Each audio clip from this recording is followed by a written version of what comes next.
Good morning, everybody. Automotive Inquiries here. So I did a video a while back, now it's a while back, on the Nissan Pathfinder exterior lighting and interior lighting. Now I also did a video on how I basically said the interior lighting on this vehicle sucks, and it does.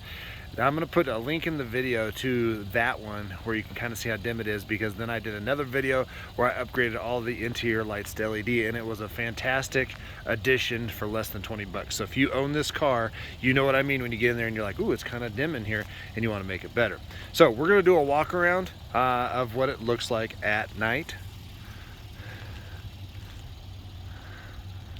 So as you can see, they did really well with doing high intensity lights on here, LEDs and whatnot.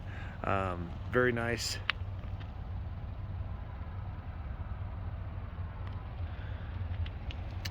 Now, for some reason, they didn't do LED backup lamps, so that is what it is. We got LED lighting down there at the license plate. I was saying the other day, I was trying to figure out what this vehicle looked like to me, and it kind of looks like Iron Man's face. Just kind of a funny thing. Now down here to the right and left of the actual license plate, we have just some reflectors.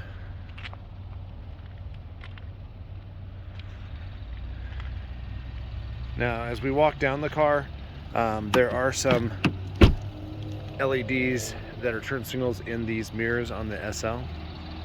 You can see our marker lamp here. And then during the day, this upper light is actually a daytime running light, which is pretty sharp looking. And then all LEDs from there. We have LED fog lamps.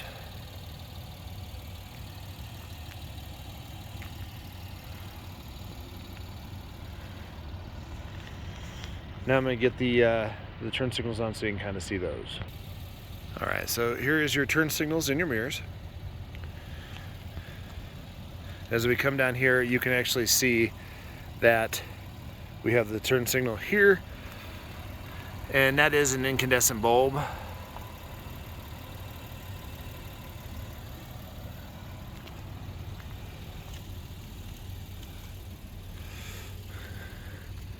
And as we come back here, this is also just an incandescent bulb. So those are options you can swap out. The only thing that I will tell you is you might have the hyper flash if you don't get one that has its own CAN bus on it. So just be aware of that. If you put it in, all of a sudden it tells you that your blinker's out or it's flashing rapidly. That could be it. All right, let's get the high beams on now.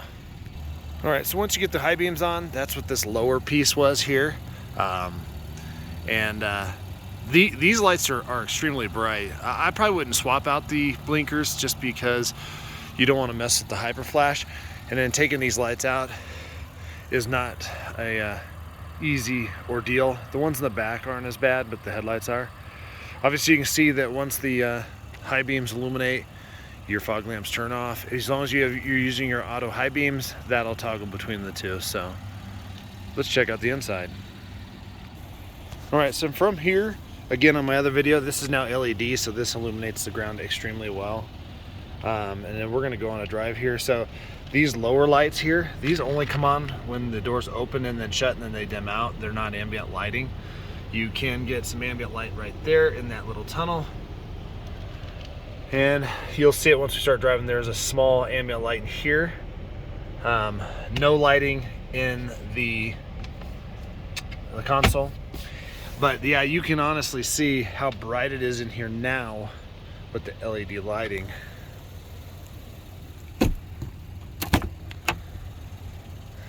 So back seat's the same, very minimal lighting. You have the lighting obviously just from the console.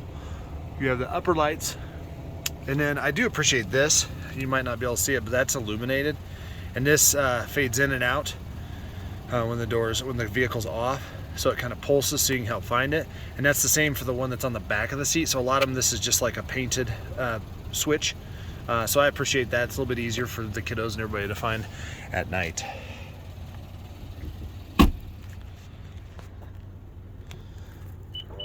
All right, so from back here, this light was a regular bulb. I swapped that out, and now this really lights up the ground. I mean, out here in the dark. Before it was almost non-existent. And then this light right here, we also put a Festoon bulb in it, an LED, and now it really lights up this cargo area extremely well. And then this one, like I said, usually will come on with the door, and then you can see right on the back of that how that lights up. So if somebody's in the third row, they don't have to fumble around trying to find the cord or whatever to pull that open. They can just easily do it. All right, let's go for a spin. Oh, last but not least, the Pathfinder has these switches up here. They are illuminated to lock and unlock the vehicle, and then also shut the gate. Now we're gonna go for a spin. All right, so we're inside the 2022 Pathfinder. Now this will be similar to the 23 and obviously the 21. So this bulb right here I left just an incandescent because I wanted to kind of show you here that when we turn on the LED, see how bright that is, and then we're not even anywhere near it. And with these lights not swapped out, and just this one, it was so hard to see yourself, but now there's so much lighting in here that's easy to do that. So I do have a video on, again, what it looked like before and after. So now we're in here, we can kind of just turn it on, and you can easily see what it all looks like in here. So very well lit up in here with these new lights.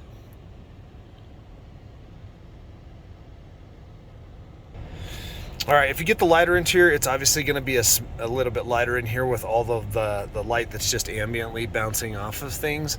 But with the black interior, it's very, very dark in here. So you have your upper lighting here that's kind of like an orangish red, your SOS button.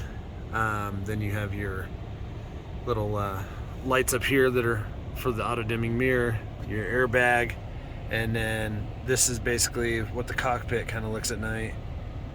And then down here you can see this ambient lighting. Now the camera's picking up more lighting that's actually there, but it is some, and I appreciate any and all ambient lighting. I like it.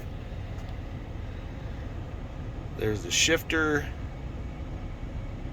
parking brake, mode selector.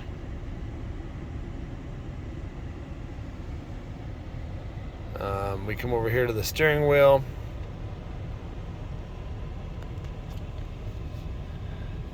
My Subaru Outback and my Kia Stingers were lit up like, you know, cockpits in here. There were so many lights and stuff, and I just appreciate it. There is your door, and then some of your auxiliary switches. Obviously the dimmer. Now this is turned up all the way bright, so you can get the best advantage of it. Because you want it darker, it can be, but this is as bright as it's going to be. There's some of the safety assist stuff, and then the hatch switch. So this is your console. Right here, this means your fog lamp's on. If these lights are illuminated, they're on. So auto high beams is on, and then you have your symbol for your headlights being on. Now there is a toggle at the end of your turn signal stock that turns the auto high beams on and off. I love that feature. I would never not want to have that in any vehicle. So now this home screen, I've set this up this way. On the menu, you would normally have it like this. It's going to come in stock, and you're going to have to customize it.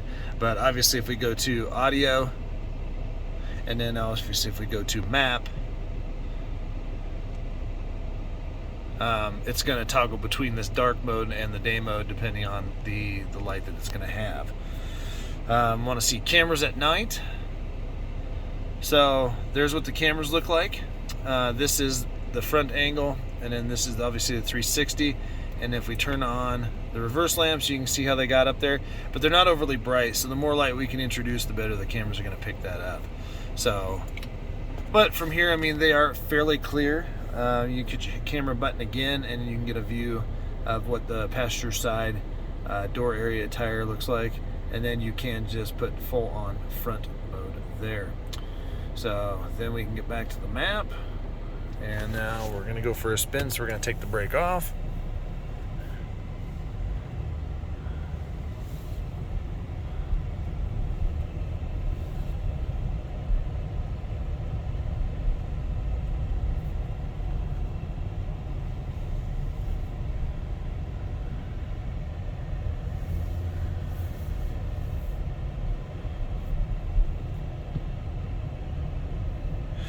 Now overall, the stock headlights on here that are LEDs, that's going to be standard across the trims, and they're really good. They're super bright. I don't see a need to want to even mess really with the exterior lighting on this at all. I would really just suggest, especially if you have kids and they need to turn on the lights to see crap when they're driving around, it'll be nice, because otherwise they're going to turn on every light in here and they're probably still not going to be able to find it, because it's still pretty dark, especially if you have black interior. But the auto high beam feature works seamlessly in here. It picks up good distances on where people are at and everything.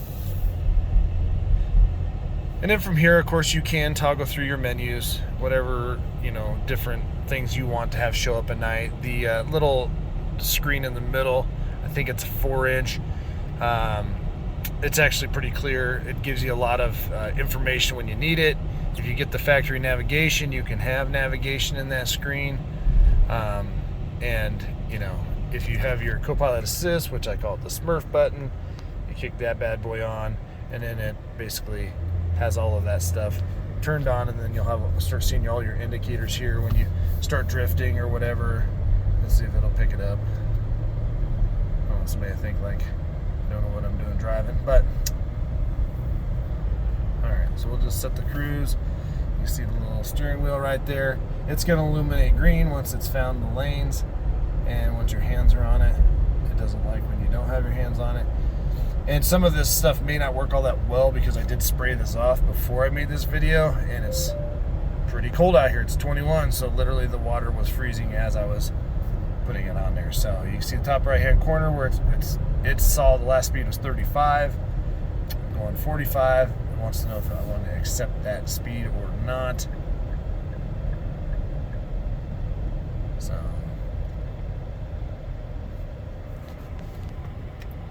but yeah, all in all, like I said, the interior lighting on this, the aesthetic look of the lighting, it's very nice. It's very fair.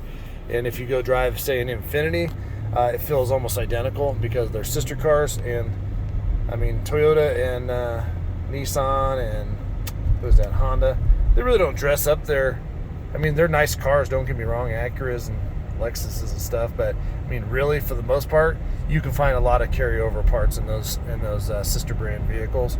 And even though those are more upscale vehicles and they might add a little bit more insulation, the interior lighting and stuff is almost identical, if not exactly the same. And so yeah, take the Nissan badge away, slap an Infiniti one on there, and they might change the shape of the steering wheel and everything, but for the most part, it's very, very similar. So I hope this answered all your guys' questions. I appreciate the request for the video. Again, I will link in this description the video links to get to the interior lighting sucks video, and also the LED interior swap video. And in that video, I also have links in that description that will take you to the bulbs I bought, the tools you'll need, and you can do it for less than $20. So again, if you're leasing it, or even if you own it for that time that you're going to have it, it's a good investment to have. So please do hit the like button, guys, and the subscribe. That does help me out. If you don't want to see my notifications all the time, then you don't have to hit the notification bell, but subscribing and liking does help a ton.